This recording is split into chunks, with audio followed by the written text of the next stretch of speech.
Hello. You'll be glad to know that my throat is now much better than it was. So we're going to be doing another lore video today for the for Saga and the upcoming campaign, World of Saga 3 Asunder, which now has a full complement of players. Can't wait to get started on that. Should be really fun. And as I said last time, I'm looking at it as probably, the last big campaign I'm ever going to do. Which, not ever. No, you shouldn't never say never, but definitely for the foreseeable future, it'll be the last one I'm going to do. I'm definitely going to be taking a hiatus from GMing after this. And so I wanted to get everything right. I wanted to make sure everything was done right, and we actually had lore videos going up this time to help people create their characters. All of the players have the world guide, but it's a mammoth 70,000 word, it's a book basically, and I shouldn't expect them to read the entire thing cover to cover. Well, that would be nice, but So I thought we had a general overview last time of the world and how things worked and how different governments and different empires all gel together into one single world that we're inhabiting right now. But I thought we'd start this next part in the west, actually, in what is now termed as Valenwreath. Now, continents of Saga are basically there are only 3 in reality landmasses, even though there are technically 4 different or 5 different continents. There are only 3 landmasses. That's because one landmass is massive, and it's in a crescent moon shape. But imagine that crescent moon is much thicker than a crescent moon, and it's got all the jagged edges of a map, and and it's actually more like an E shape, the letter E, but the letter E on its front, so like the prongs of the E are facing downwards. That's pretty much the continent that Valenwreath is on, and the prong that's furthest to the left is where Valenwreath is, and that's the continent of Valen. So thicken that E out and make it, so you got like two huge peninsulas, really. Valenwreath's bigger than Keldanian, which is the central peninsula. And on the right-hand side, more to the north, is Asunder, which is that part of the continent. But what you're looking at now is actually from Final Fantasy 15, but I think it really did represent a city that Valenwreath is made around. Valenwreath inhabits a part of the world where humankind first evolved, basically, and then spread throughout the world. And Valenwreath is where the first major civilizations of the world erupted. There was a city on the western coast of Valenwreath called Velrod, which is incredibly old. And the first big stirrings of the Spire Church came around this time when different creeds and different sects started melding into one, basically melding into one creed called the Spire Church. Now, I'm actually going to read quite a lot of this from the guide itself, because I think it'd be a lot easier for people to follow. So, every culture of Saga has its own mythical creation, its own age where it dragged itself into being.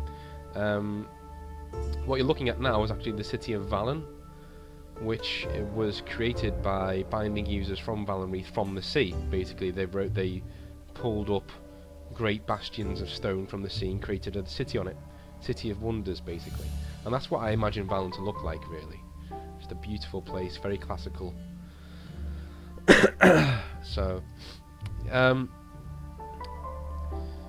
the origin that meant the most of Saga as a whole lies in the west, in Valenwreath. The continent of Wreath is where humankind originates from, and it is from here that settlers ventured to populate the rest of the world. The continent itself is perfectly formed to support human life in all shapes and sizes. Vast waterways cut through Reeth just as it is blanketed warmly by the sun all year round. Life grows in a crucible here, and it is here that the first true cities formed. The oldest of these is thought to have been Valrod, an ancient city that still stands to this day on the western coast of Valenwreath.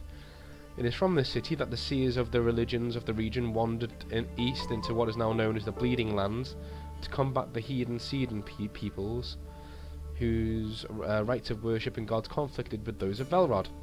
Rather than continuously fight, however, the two religions of Valrod and Sedan merged, their deities forming four parts of the Great Spire, as they called it. This new religion wandered east over the Great Vane River to a plain now known as the Tears, and spread their word. Word of Velrod spread through this. Before long it was a city dreaming of something more, and over the next 1,000 years, its people spread throughout the western half of Reeth, as other human civilizations born from Reeth colonists began to emerge across Saga. So this is what happens in the Mythic Age. There are 3 ages in Saga. And the Mythic Age is the one we know the least about. We don't know. This is just where the only things that we know happened, is that human beings evolved on the Reeth continent and slowly spread throughout the world. And the Spire Church came into being. That's the only 2 things that we know actually happened. Let me just take a drink of my drink. Now, if you see on the video right now, you can see the architecture of Valenwreath is very, very Roman, and it's Greco-Roman. It's basically what I always aspired the Roman and Greek states, if they were merged and you threw magic in there, what it would be like.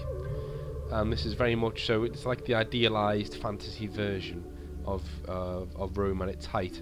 This isn't the Rome of the Republic, where everything's modern thatch housing and wood, and the few stone and marble places are in the centre, like the Senate House and stuff. That's not what Valenwreath is. Valenwreath is Rome at its height, 2nd century AD, full marble, the Rome from the movies basically, but with a heavy fantasy element thrown in there. But you can see it's not directly ripped from Rome, but I wanted you to have an idea of what the architecture actually looked like when it's at its height. So, but this is not the age that we're talking about. We're talking about early Valenwreath. So, the reason why the continent's called Valenwreath, actually, is Valenwreath is the word for origin. Reeth. Reeth is the word for origin in ancient Valenwreathian, and the city of Valen.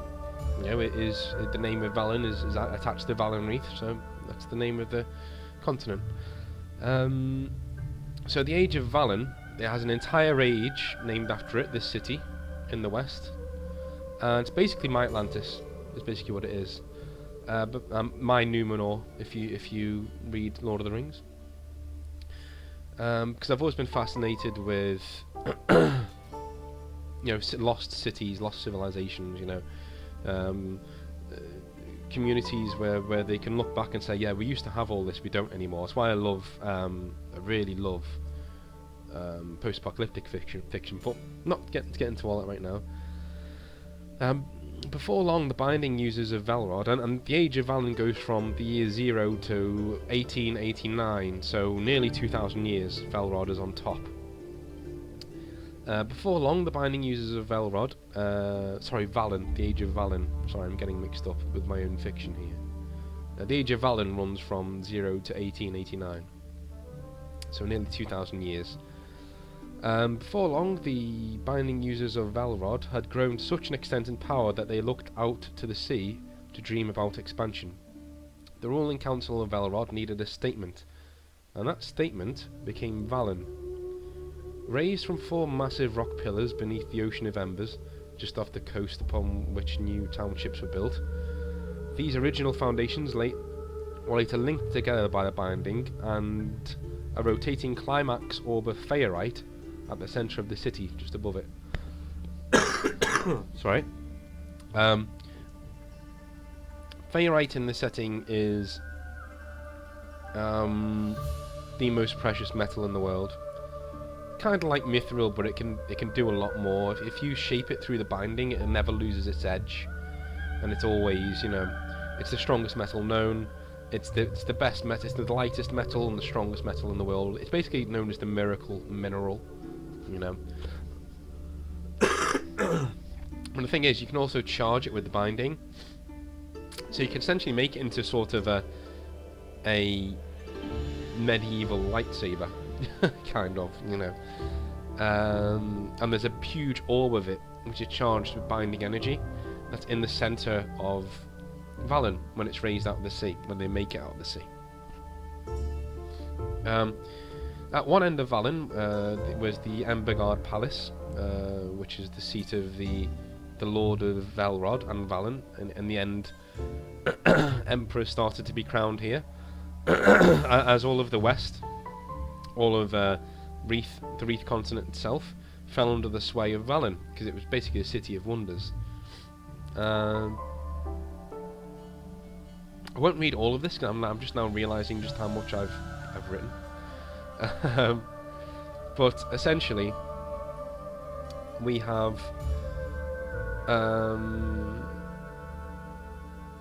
one man called Sarpedon, who is a general, and he is a Valenwreathian general. And at this stage, you know, Valenwreath, it becomes so splendorous and so rich on trade and commerce, and everyone wanted to come and see the city, that all of the west falls under its sway. The country, the continent of Reath falls under its sway, and they eventually, under the emperors, I think it was Emperor, what was his name now? Wasn't Diomedes, who was actually the first emperor. It was...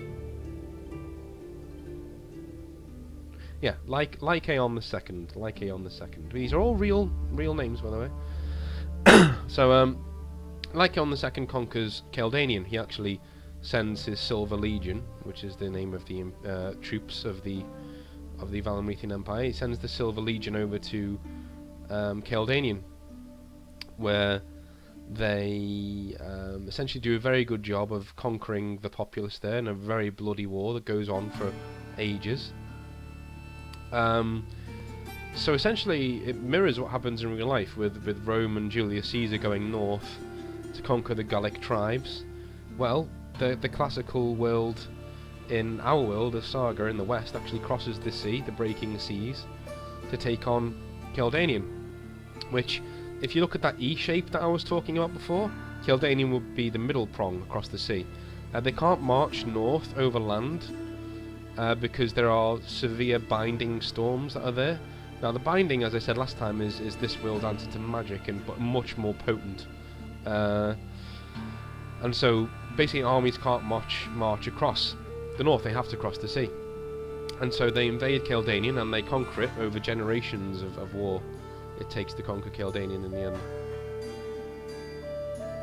And the tribes of Keldanian, actually, the old clans as they're called, they're actually absorbed into the province of Keldanian, which in Valenwreathian, the name Keldanian means the Dragonlands, or the Dragon Lordships, or the Dragonlands, because this is actually Keldanian is the centre of the world, the centre of the binding, as the Valenwreathians came to understand it. For some reason, they don't know why, but Keldanian is actually where the binding is most strong, which will be ironic considering what happens in later centuries. But this is actually where dragons are. Dragons are literally, most of the time, only found in Keldanian. They do roost elsewhere, eventually. They spread out, but most of the time they're only found in Keldanian. And so that's what the Valenwreathians named Keldanian after. We'll get to Keldanian's own culture in its own video, but that's just safe to say, in this part of history it's conquered by the Valenwreathian Empire, until a man by the name of Sarpedon actually is a general in he's Valenwreathian born, but he's a general in Kildanian, and actually starts recruiting their own people into his armies, which is a no-no. It's strictly not allowed. Only Valenwreathian troops are allowed to serve in the Silver Legion, where he lowers taxes, and he generally serves as a very good governor of Kildanian, but he's brought back to... he's threatened with basically being declared a traitor if he carries on, you know, shortening the Emperor's rule on Kildanian. And eventually, the Empire responds in force and tries to basically, well, murder him. He responds in force in kind and annihilates their armies in Kildanian, and then marches into Valenwreath itself. He crosses the water back into Valenwreath from Kildania, where he is, where the council there, realising the game is up, pretty much, because he has a massive army behind him, declares him Lord Protector of the Empire. What you're seeing right now is Valenwreathian armour, as far as I'm concerned. It's actually ancient Greek armour, but if you look at the chest piece there, that is actually, if this person is from the Silver Legion, that is the Lorica Segmentum, not the Greek style. And the Lorica Segmentum is the Roman armour that you see most prominently. You know, the slatted steel armour that would be on the chest piece there. But the rest of it is pretty much remains the same. Just paint all of that silver, and you've got a member of the Silver Legion. The Silver Legion basically take the best parts of the Roman Legion and the Greek phalanx into one. So they have the hoplon shields, not the Roman shields. They have 2 spears behind the hoplon shields to throw and break an enemy's charge if they're coming in on them. They have a very sharp gladius sword, but it's longer than a gladius sword. They have more armour on their legs, which I thought was always ridiculous, the way that Roman soldiers don't really have armour on their legs. Well, Valenwreathian soldiers do. They have greaves, the whole shebang, all the way through. So everything from the waist down is as it is there. And the arms are basically as it is. There's a bit more protection on the arms than what's shown here. But the chest piece is actually the Lorica Segmentum, which is a triumph of Roman military engineering, as far as I'm concerned. So from here, Sarpedon basically... He's Emperor in all but name. He's the Lord Protector. He's not the Emperor, though. And eventually he leads armies into the east. So he goes to Kildanian, which is already under the sway of the Empire, the Valenwreathian Empire, and he says, right, I'm going to take on the east. He crosses the Silver Seas, further east now, to the eastern continent, the Mist Continent, where Menshai is, and through a series of bloody wars and battles, he eventually takes the capital of Menshai and bends it to his will in 1810. So this is bear in mind we've gone over 1,000 years of history where nothing much happens. You know, emperors rise and fall. They, you know, it's still the same dynasty though. It's exactly the same dynasty. But now, the last line of emperors have actually died off because when the last line of emperors that have died off because when the emperor was sailing back from Kildanian to get reinforcements to handle Sarpedon in his initial uprising, he crashed. His ship was crashed and drowned. He drowned. So Sarpedon's basically the only leader the Empire has at this moment in time. But he doesn't have the title of Emperor, not yet. But when he actually takes Menshai in the east, and so now, basically his empire is essentially, it covers the whole civilized world. It doesn't touch Asunder in the north or the Empire of Shards in the south, but all of the central fertile parts of the world, his empire now stretches to. He's the only Westerner to be crowned Emperor of Menshai. So if you're seeing a cross-reference was Alexander the Great here. You get extra points, bonus points, because that is what I'm going for. Sarpedon is this world's Alexander the Great, and you can see how his history and fantasy sort of merge together in Saga and come together. What you're looking at right now is an idealised version of somebody in the Silver Legion. Obviously there are no centaurs in this world, but you know, can't get a perfect image every single time.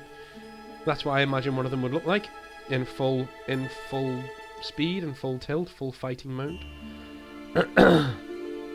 So Sarpedon and his sons, he obviously dies of old age eventually, and the Sarpedon and his sons go on to rule for a good century. They rule the largest empire the world's ever seen. That is until, unfortunately, an event known as the Valenfall, where the city of Valen is cast back under the waves in a massive earthquake, taking nearly all of the Imperial line, all of Sarpedon's heirs, known heirs, under the sea with them. And basically most of the leadership of the Empire is extinguished in this one cataclysm, because they all live on Valen.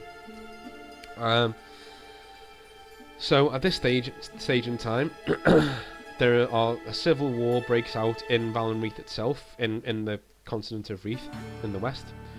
And the Empire basically tears itself apart. Kildanian declares its independence under a woman called Serenkaya. Serenkaya is the great-great-granddaughter of Sarpedon. So she's female, so she's not technically an heir, but you know.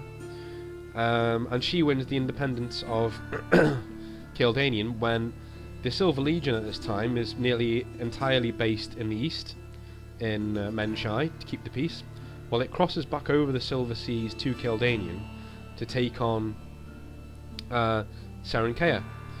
And she annihilates the army. She beats the Silver Legion, and that one defeat. Let me just check what the battle's called. Yeah, the Battle of Vigil Vale it's called, in 1989. So that one defeat, basically, you know,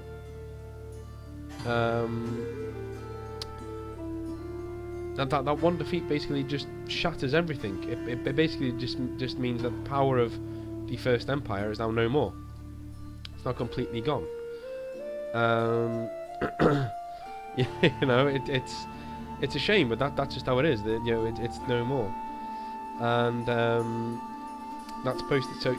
So I realised before I said the Age of Valen ran from 0 to 1889. It's 1989 it runs to. I'm sorry, that's my mistake. So yeah, at the Battle of Vigil Vale, the Kildanian army smashed the Silver Legion, and basically, the leaders of those armies are called the Dragon Kales. Basically called the Dragonlanders, and they eventually become the kings of Kildanian, the Kales of Kildanian later on, but we'll get back to them. That's in a separate video. So with that defeat, basically the Empire is now not so much on its last legs, but it doesn't now have dominion over the East, because the East, seeing cleverly that they wait and they just see what happens when Serenkaya rises up against the Empire, and when the Empire is humbled in Kildanian, the East doesn't declare war, doesn't do anything like that. It simply just casts off the first Empire. The Valenwreathian Empire at this stage is called the First Empire. I forgot to mention that, I'm sorry. But they simply the East just casts off the rule of the First Empire. They don't need to fight any battles, they just go back to the way it was before. They reluctantly keep a sire of Sarpedon as their emperor, but that's it. You know, that's the end now. The West will never again have dominion over the East, and it reverts straight back to what it was before.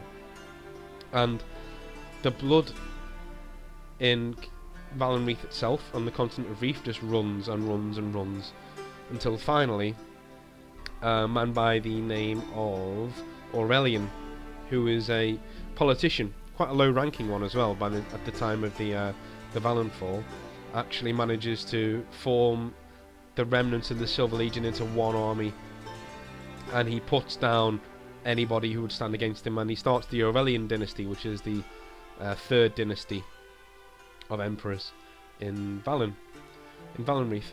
Valen is obviously no more by now, so he doesn't create, but he takes his capital at Emberhold, which is an inland city in Wreath, which is made entirely out of Feyerite. It's carved from a mountainous range of Feyerite called the Black Curtain, and that's one of the main reasons why even now today Valenwreath is so rich.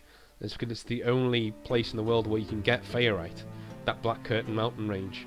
It's the only place in the world, and that's why Valenwreathian architecture, their roads, everything is so vital to Saga, and that's why the area is so rich. Even in the east, even though they don't like the fact that they were conquered by the west, they still use the roads that the Valenwreathians built there, because they are held together by the binding above the floor, above the ground, just above, only just like a couple of feet above the ground, but they are straight and they never degrade because they're made of Feyerite, and so they're incredibly useful for trade and for travel.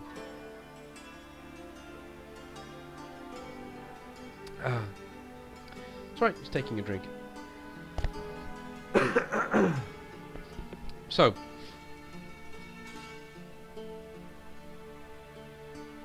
where are we now?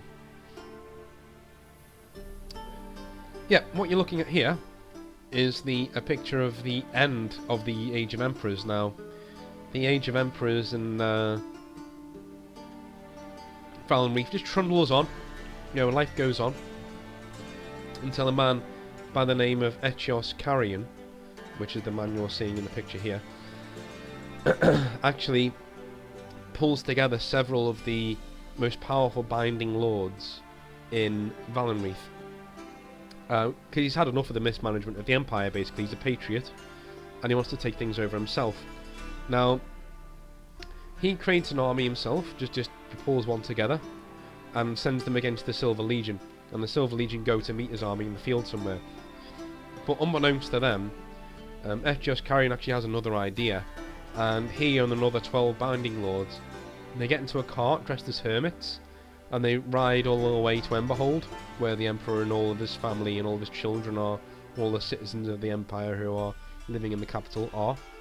And using the binding, they are that powerful, they essentially destroy this city. They warp the Feyerite and hammer it until there's absolutely nothing left.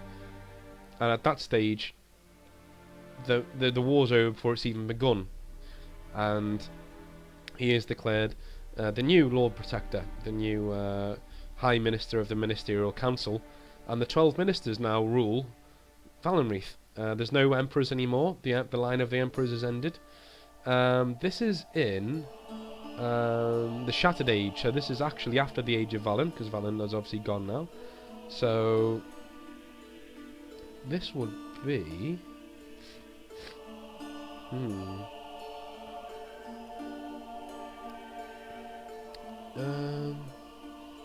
the year 2161. No, the year 2161. So, so in the year 2161, the Age of the Emperors is ended by the man you're seeing in the picture, Echios Carrion, who becomes the first leader of the Ministerial Council. Eventually, he dies in a legendary series of duels. Now, you know, there are many different theories about what actually happened to him, but you know, he faded from history basically, and the ministers just carry on until the present day. Now, in the present day, we actually find out what happened to Echios Carrion, and that is he turned into the man you're seeing now, and that is he was killed, nearly killed by an assassin, and was placed in stasis by cultists, Valenwreathian cultists. And he knew that the ministers weren't entirely popular in his day, and that the Valenwreathian Empire is an extremely hard beast to control. And so, from his stasis in Valenwreath, in a secret tomb in Valenwreath, he sent agents out and essentially tried to find the last heir of Sarpedon. So there were bastards out there of Sarpedon, not legitimate, but bastards, and eventually found one by the name of Logan Balefire, who was born in Kildanian, and he orchestrated events to bring Logan to the west, so he could face him himself, and eventually Carrion was resurrected and came back, and quite a lot of the Silver Legion fell under his sway, and he tried to convince Logan to join him, because he wanted Logan to be a figurehead for his taking over of Valenwreath, whilst, you know, remaining the puppet master. Logan refused, and by this point he had an army of his own, because his heritage had become known, much to Carrion's chagrin. You know, he didn't really want everyone to know of the bloodline of Logan Balefire, because that would mean he would be much harder to control. So Logan refuses the offer, and in the end, one of Logan's friends sacrifices himself to banish Carrion's soul forever from Saga and kill him. So that's the end of that. That's all finished.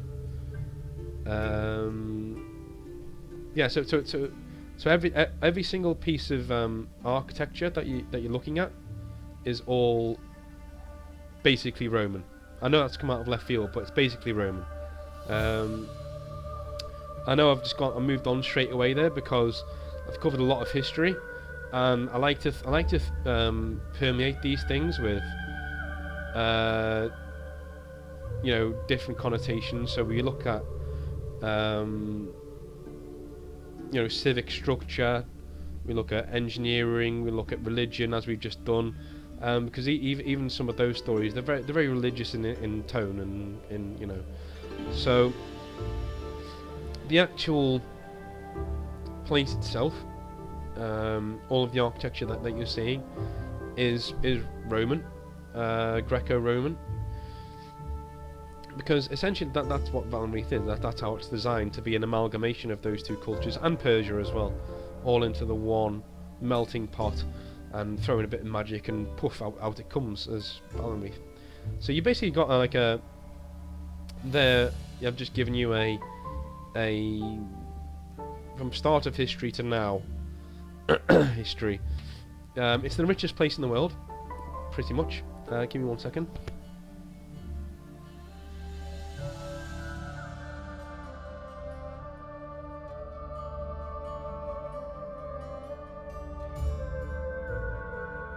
Sorry, it's the richest place in the world, and as you can see from the architecture, you know, lots of marble columns. It is essentially paradise, as far as I'm concerned. It's a very temperate place. It's, you know, near the equator, if not on the equator. Remember, the further north you go, the hotter it gets. So it's actually very near the equator, and is in basically, if you imagine how the Iberian Peninsula is in Spain, that's essentially what Valenwreath is. It's a huge, you know, peninsula like that, and as you see, all the architecture is all Roman in style, most of it made of marble. Obviously there are thatch housing and, you know, all different parts, but pretty much the trappings of the empire are the same as the one in real life, in that you have like you know, colosseums and forums and trading spaces and you know, different things like that. It's all like a massive civic centre, and every single city of the empire, especially in Reath, is all connected, and it is essentially the richest place in the world, because you have the Faerite there, you have the oldest trading lanes are there, the oldest cities are there, and it sort of does look down on the rest of the world. You know, they are very imperialistic. The Valenwreathians do look down on everyone else to a certain degree, and think, you know, the world used to be ours, it should be again, sort of thing, because why wouldn't you? And everything in Valenwreath is essentially geared towards reclaiming the lost glory days. You know, they want their empire back eventually. Um, yeah, it's the oldest power, and I haven't gone into too much detail because I literally would be here all night because there is a lot written about the West and stuff. But yeah, essentially, it is Greece, Rome, and Persia all heaped into one, with a bunch of wild magic thrown in there. One thing I neglected to mention was the Spire Church, where that went. That disappeared when Valen went back underneath the waves, when it was destroyed. There were two sides to the argument. The Spire Church blamed the monarchy and said it was the monarchy's fault that their hubris and their disrespect of the gods was what brought down Valen. And the monarchy, quite predictably, blames the clergy and says it's the church's fault. They don't like the binding and they've sabotaged us to make sure that everyone falls under the sway of their dogmatic religion. Now, unfortunately for the Spire Church, as we can now see Valen again on the pictures there. Unfortunately for the Spire Church, they weren't in power. They had a lot of power, but they weren't in power. The Emperor was, of course, the Emperor was, and who was the Emperor at the time actually when that happened? I can't remember who the Emperor was when that happened. Give me a second, and I will find out. Sabdon, Curitan. So the year 1988 is when Valen was destroyed, when it went. Parmenion I was the grandson of Sarpedon, but he and all of his heirs were killed at Valen when it was destroyed. So essentially, we don't have another emperor then until Aurelian, which is the person who binds the state together after the civil wars that happened because Valen's been destroyed. So there is no emperor at that point. But most of the royal line who are left, the ones who are quite low down, the politicians, the people like that, especially Aurelian himself as well, they blame the church, and so they essentially kick out the Spire Church. They get rid of them. And the Spire Church ends up in Caldanian on the central peninsula, and when they are there, they basically make it the centre of all worship, and they outlaw the binding. I mean, of course they do. They blame the binding for the fall of Valen, so they outlaw the binding in Caldanian, because at that stage, the people of Caldanian, they'd just thrown off the First Empire, so their leaders needed legitimacy.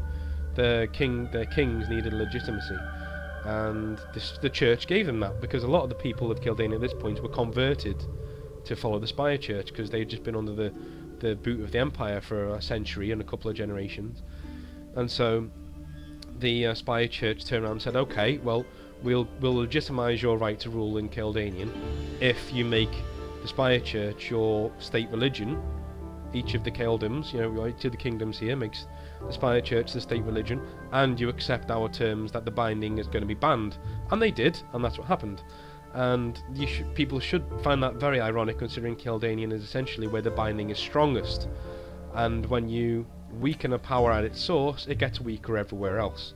No one knows why the binding is keyed to Caldanian so much. I do, because it's to be explored in stories, in further stories. But yeah, that's what happened to the Spire Church, and that's why in Valenwreath there is literally no church jurisdiction. There's no real religion. It's a centre of science, of progress. Well, progress in inverted commas, of science, of advancement. It's very ruthless. So all of the politics there are played to the death. It's all very much, there's no middle ground in war or peace or love in Valenwreath. It's all on the line. Nowadays, though, the person who I was speaking about before, Logan Balefire, who turned down Carrion's offer and in the end ended up killing him, he's actually proclaimed himself emperor. and he is the first person to claim such a title since Emberhold, since Carrion destroyed the original line all those centuries ago. So, yeah, at this stage in time, he is declared he's been named, because his name was Logan, but he's now been named Damocles, because each emperor takes an imperial title. So, sorry if you can hear the dogs over there, not my fault.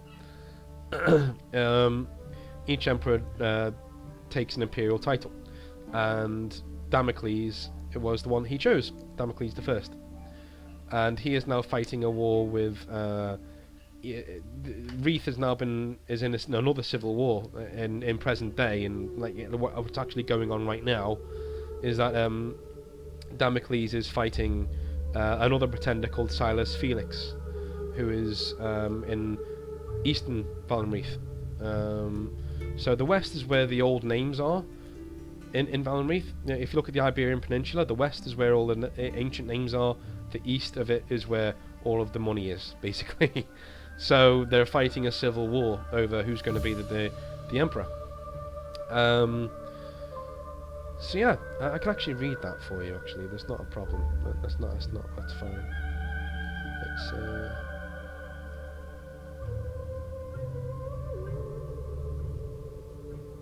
yeah.